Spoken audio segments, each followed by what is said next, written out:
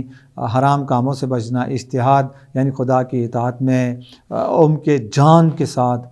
کوشش کرنا، جد و جہد کرنا، محنت کرنا۔ تو یہ علی کی مدد ہے کہ اللہم انصر من نصرہ، جو علی کی مدد کرے خدایا تو بھی اس کی مدد کر،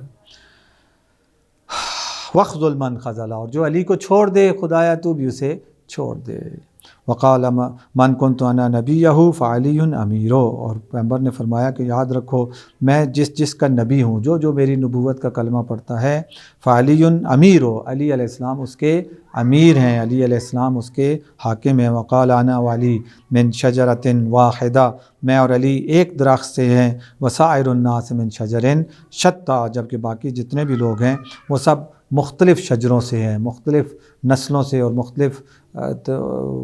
کیا کہتے ہیں اسے شجروں کے ساتھ ان کا تعلق ہے۔ وَأَحَلَّهُ مَحَلَّ هَارُونَ مِن مُوسیٰ، اور حضرت علی علیہ السلام کو اس جگہ پہ قرار دیا جس جگہ پہ ہارون موسیٰ کے لیے تھے جانشین، اور فرمایا وہ مشہور و معروف حدیث کہ انت منی بمنزلۃ ہارون من موسیٰ الا انہ لا نبی بعدی۔ چونکہ وقت کے دامن میں گنجائش ختم ہو گئی، انشاءاللہ آنے والے محفل میں ہم باقی اس کے حوالے سے آپ کی خدمت میں عرض کریں گے انشاءاللہ۔ خدا و تعالیٰ آپ سب کا حامی و ناصر ہو۔ اس مقدس اور عظیم مہینے شعبان المعظم سے آپ سب کو بھرپور روحانی اور معنوی استفادہ کرنے کی توفیق عطا فرمائے، اور جس طرح کہ میں نے اس گفتگو کے شروع میں عرض کیا کہ شعبان المعظم محمد و آل محمد علیہ السلام کے قریب ہونے کا مہینہ ہے، تو اس مہینے میں ہمیں خدا و تعالی محمد و آل محمد علیہ السلام کا وہ خصوصی قرب عطا فرمائے کہ انشاءاللہ جب ماہ مبارک دعوت عظمیٰ الہیہ کا آغاز ہو تو ہم انشاءاللہ محمد و آل محمد علیہ السلام کے ساتھ روحانی اور معنوی طور پر اس دعوت عظمیٰ الہیہ میں